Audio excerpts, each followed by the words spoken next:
Hello student, welcome to MacMath Education channel where you can change the way of your learning and understanding. तो बच्चों आज इस video में हम topic cover करेंगे bulk modulus and share modulus. तो start करते हैं बल्क मॉडुलस ऑफ इलास्टिसिटी से बच्चों। So what is bulk modulus? देखो पिछली वीडियो में मैंने आपको मॉडुलस ऑफ इलास्टिसिटी के बारे में पढ़ा दिया था कि modulus of elasticity is ratio of stress by strain. अब स्ट्रेन के कॉरेस्पॉन्डिंग, स्ट्रेन तीन तरह की होती है तो उसके कॉरेस्पॉन्डिंग मॉडुलस ऑफ इलास्टिसिटी भी तीन तरह के थे, जिसमें पहला था यंग मॉडुलस, जिसमें स्ट्रेस कौन सी थी, लॉन्गिट्यूडनल, और स्ट्रेन भी कौन सी थी, लॉन्गिट्यूडनल। अब बात करते हैं बल्क मॉडुलस की बच्चों। तो बल्क मॉडुलस में रेशो होगी volumetric stress to the volumetric strain बच्चों। इसमें जो स्ट्रेन होगी वो वॉल्यूमेट्रिक होगी, मतलब बॉडी की वॉल्यूम चेंज होगी। ठीक है, so within the elastic limit the ratio of volumetric stress to the volumetric strain is called bulk modulus. अब यहाँ पे देखो, जैसे एक सॉलिड बॉडी थी, उसको हमने क्या किया, लिक्विड में डाल दिया। अब लिक्विड में डालने से क्या होएगा, लिक्विड चारों तरफ से इस बॉडी पे क्या करेगा, यूनिफॉर्मली प्रेशर लगाएगा ना, कांस्टेंट प्रेशर लगाएगा, जिससे क्या होगा, इस पे फोर्स लगेगी। फोर्स लगने से इसकी वॉल्यूम में क्या आ जाएगा, चेंज आ जाएगा।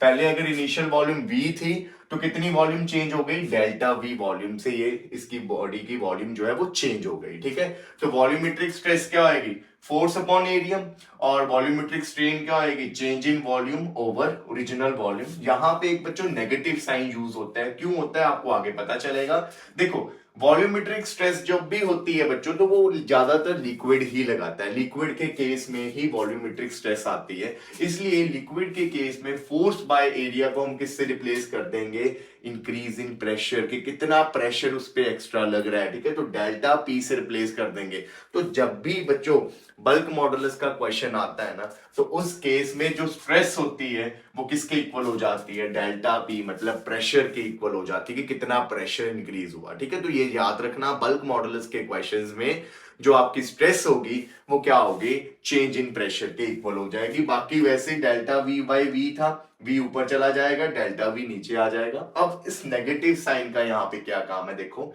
देखो जब भी प्रेशर इंक्रीज होगा, जब ये डेल्टा बी पॉजिटिव होगा, प्रेशर बढ़ेगा, तो ऑब्वियस है वॉल्यूम क्या हो जाएगी, कम हो जाएगी, तो डेल्टा वी नेगेटिव आ जाएगा। क्योंकि डेल्टा वी कैसे निकलेगा, v final minus v initial.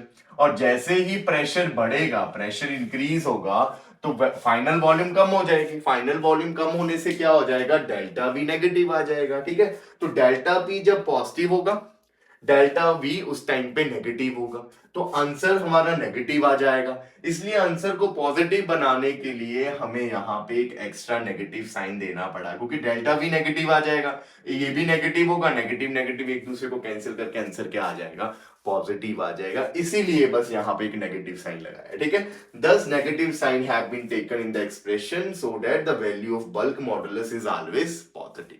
Is it clear बच्चों? उसके बाद बच्चों नेक्स्ट टर्म है कंप्रेसिबिलिटी। अब कंप्रेसिबिलिटी मतलब किसी बॉडी को कितना कंप्रेस कर सकते हो, वो किसके इक्वल होती है, that is equal to reciprocal of bulk modulus. अगर आप बल्क मॉडुलस का रेसिप्रोकल कर दोगे तो उससे आपको मिल जाएगी कंप्रेसिबिलिटी। मतलब जिन मटेरियल्स का बल्क मॉडुलस ज्यादा होगा उनकी कंप्रेसिबिलिटी उतनी ही कम होगी, मतलब वो कंप्रेस उतने ही कम होंगे। अब यहाँ पे ऑर्डर लिखा है मैंने, सॉलिड का जो बल्क मॉडुलस है लिक्विड से ज्यादा होता है, लिक्विड का गैसेस से ज्यादा होता है, मतलब सबसे ज्यादा बल्क मॉडुलस सॉलिड्स का होता है और सबसे कम गैसेस का। इसका मतलब सॉलिड जो है वो लीस्ट कंप्रेसिबल होते हैं, कम कंप्रेस होते हैं, और गैसेस जो है वो मोस्ट कंप्रेसिबल होती हैं, वो ज्यादा कंप्रेस होते हैं। इज इट क्लियर बच्चों?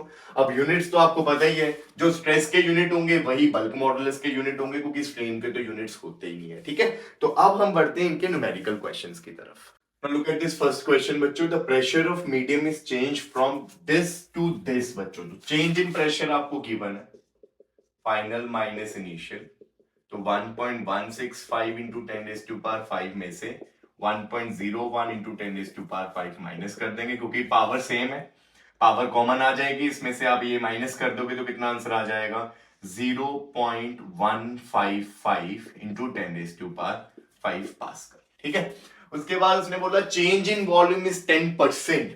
इसका मतलब डेल्टा वी बाई वी की वैल्यू गिवन है 10%, वो बन जाएगी 10/100, दैट इज 0.1। तो डेल्टा वी आपको गिवन है, बल्क मॉडुलस पूछा है बच्चों, तो के का फॉर्मूला लगा देंगे हम, के इज व्हाट, अब प्रेशर है तो ऊपर डेल्टा पी, नीचे क्या था बच्चों, डेल्टा वी बाई वी, यही था ना। स्ट्रेस की जगह चेंज इन प्रेशर और नीचे क्या आ जाता था बच्चों, वॉल्यूमेट्रिक स्ट्रेन। नेगेटिव साइन बच्चों लगाना है लगा सकते हो, नहीं लगाना मत लगाना, क्योंकि मैंने डेल्टा वी बाई वी को प्लस में लिया है, इसलिए नेगेटिव साइन लगाने की जरूरत नहीं है, ठीक है। तो यहाँ पे डेल्टा पी की जगह आ गया 0.155 इंटू 10⁵ और डेल्टा वी बाई वी की वैल्यू कितनी आ गई, 0.1।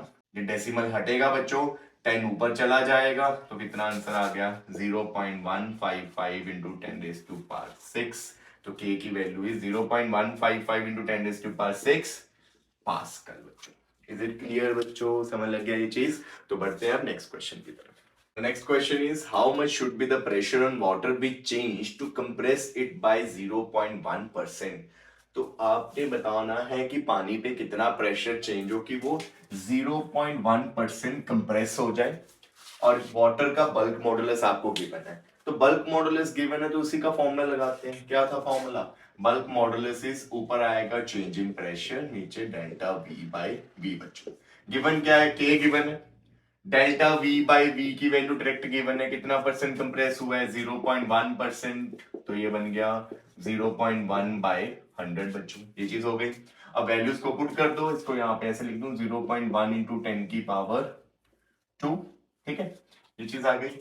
अब वैल्यूज को पुट करते हैं, यहाँ पे डेल्टा पी निकालना है तो आ जाएगा के डेल्टा वी बाई वी बच्चों, के की जगह 2.2 into 10⁹, delta v by v की जगह 0.1 इंटू 10⁻², ठीक है।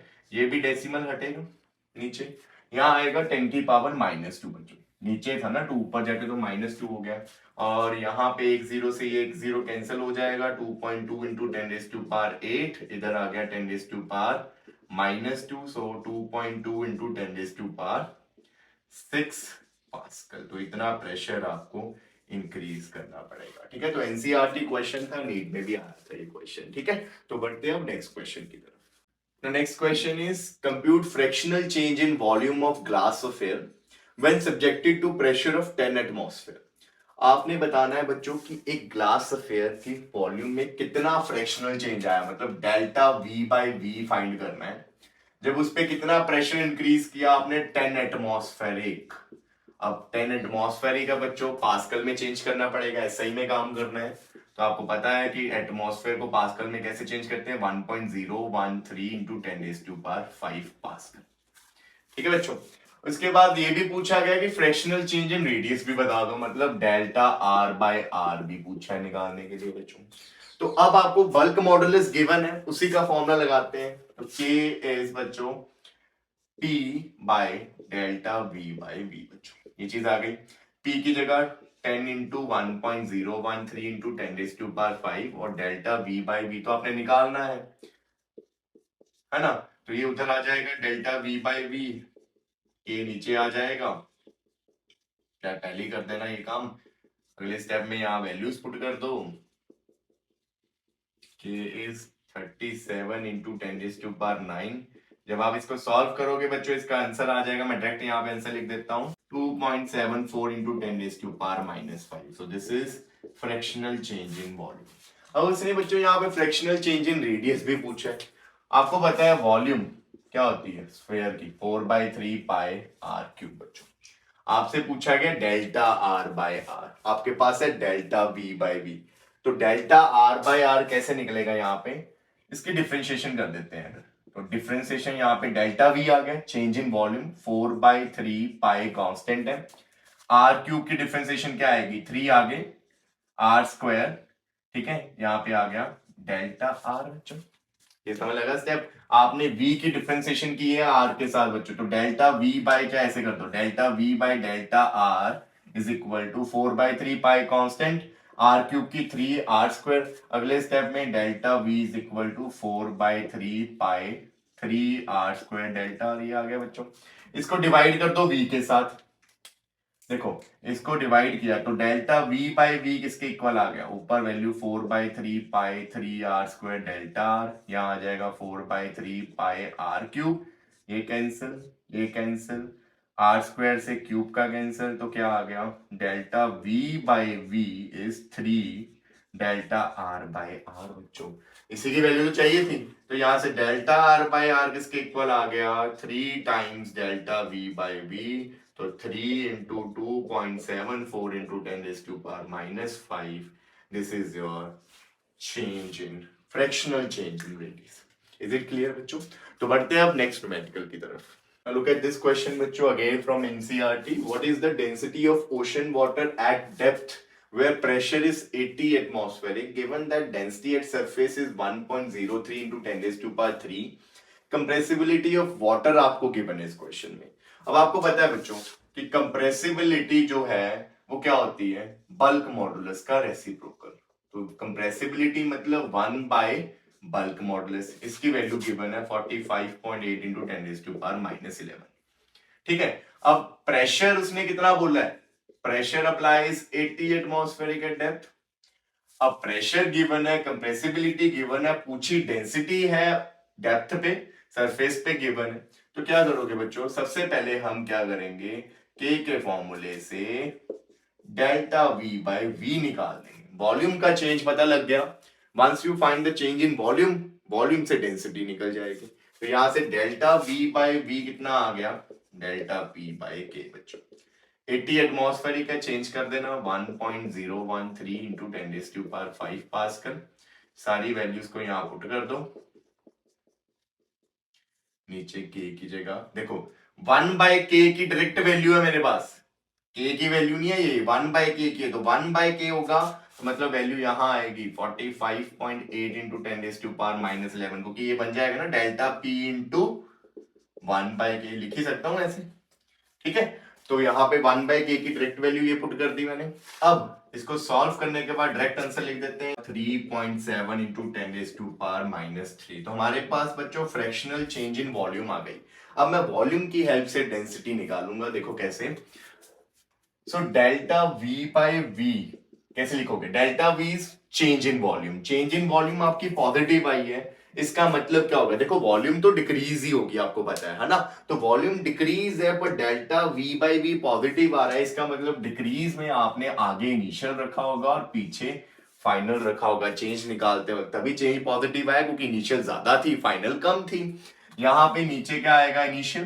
ठीक है, अब देखो, अब मैं एलसीएम ब्रेक कर दूं, यहाँ पे आ जाएगा 1, v initial by v initial 1 हो गया, और ये बन गया v final by v initial बच्चों।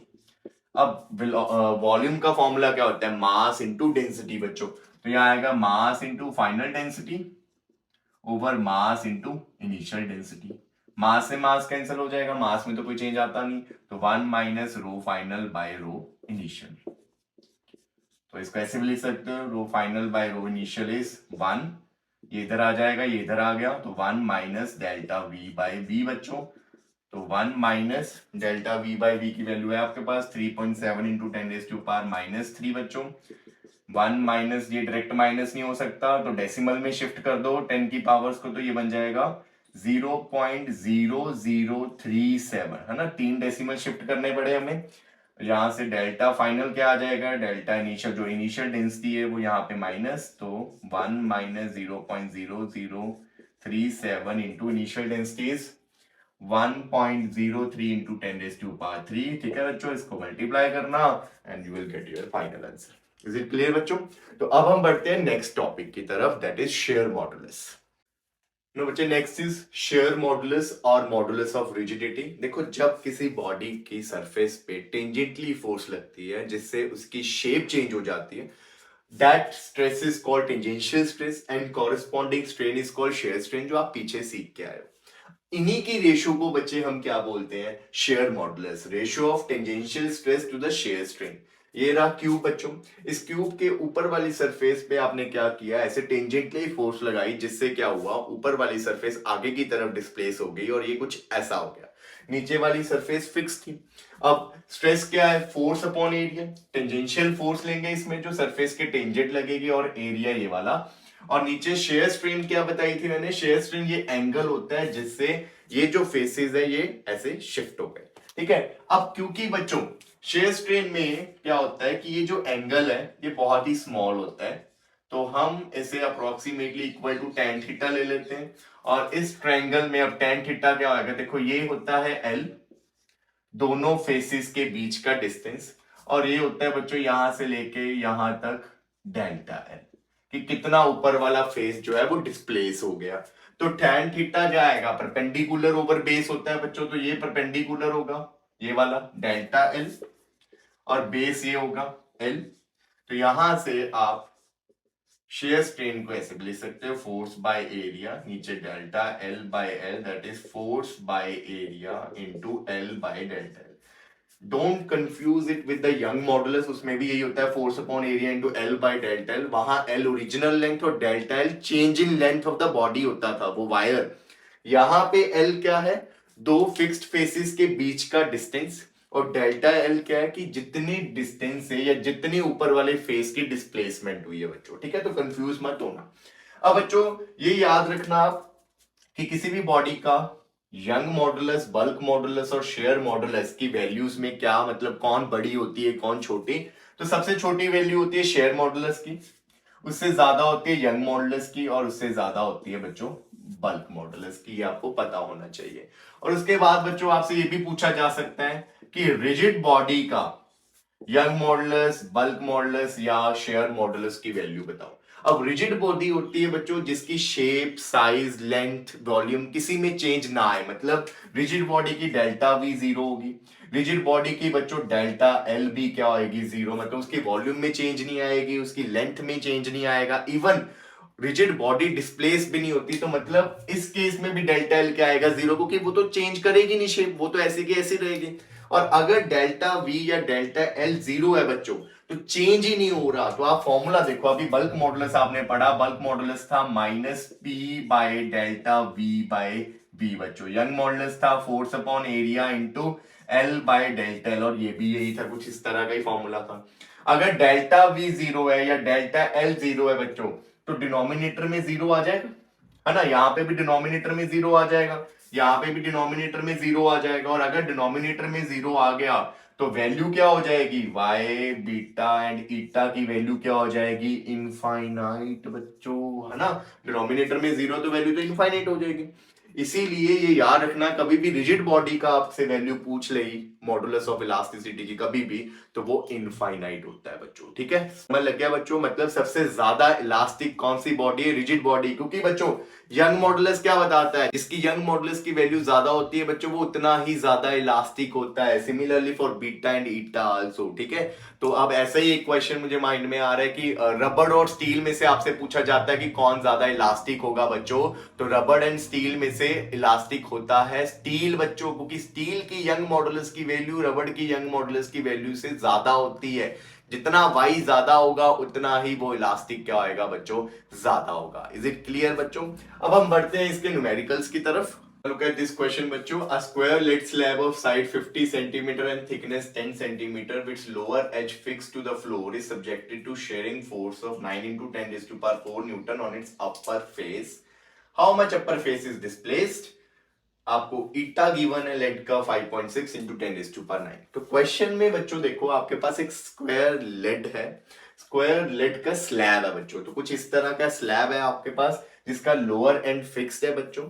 आपने इस पे फोर्स लगाई है, शेयरिंग फोर्स अपर फेस पे कितनी लगाई है, 9 इंटू 10 रेज़ टू पावर 4। मतलब ये जो फोर्स लगी है ये आपको गिवन है इस क्वेश्चन में, 9 into 10 raise to power 4 newton बच्चों। और आपसे पूछा गया कि अपर एज कितना डिस्प्लेस हो गया, मतलब ये डेल्टा एल पूछा है बच्चों आपसे।